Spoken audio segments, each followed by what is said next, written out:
আমার সংসার ভেঙে তুমি যে নিজের সংসার বানাইছো, আমি ওই মেয়েটাকে বলবো যে আমার সংসারটা ভেঙে তুমি যে নিজের সংসার বানাইছো, তোমার কি মনে হয় তুমি সুখী হতে পারবা? তুমি চিনো মামুনকে? মামুনকে আমি 4টা বছর ধরে ওকে, ওর পরিবারকে বড় করছি। আমি জানি ও কি পরিমাণ অর্থ লোভী, কি পরিমাণ নারী লিপসু। আমাকে কান্দায়, আমার চোখের পানিতে তোমাদের সংসার কতটা ভালো যাবে। 2টা বছর অপেক্ষা করো, অথবা তোমার টাকা পয়সা শেষ হওয়ার অপেক্ষা করো। ও আমার সাথে এরকম করেছে, এর আগেও অনেক মানুষের সাথে এরকম করেছে। যখন সবাই বলছে যে না, মামুন তোমার সাথে 2 বছর পরে চলে যাবে, মামুন তোমার টাকা পয়সা শেষ হয়ে গেলে চলে যাবে, আমি তাদের কথা বিশ্বাস করি নাই। আমি মামুনের কথা বিশ্বাস করছি, এবং ঠিকই দেখা গেল শেষ পর্যায়ে আমাকে নিঃস্ব করে দিয়ে এসে চলে গেছে।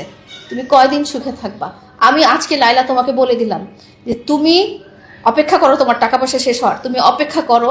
আমার সংসার ভেঙে তুমি যে নিজের সংসার বানাইছো, আমি ওই মেয়েটাকে বলবো যে আমার সংসারটা ভেঙে তুমি যে নিজের সংসার বানাইছো, তোমার কি মনে হয় তুমি সুখী হতে পারবা? তুমি চিনো মামুনকে? মামুনকে আমি 4টা বছর ধরে ওকে, ওর পরিবারকে বড় করছি।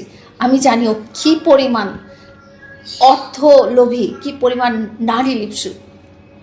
আমাকে কান্দায়, আমার চোখের পানিতে তোমাদের সংসার কতটা ভালো যাবে। 2টা বছর অপেক্ষা করো, অথবা তোমার টাকা পয়সা শেষ হওয়ার অপেক্ষা করো।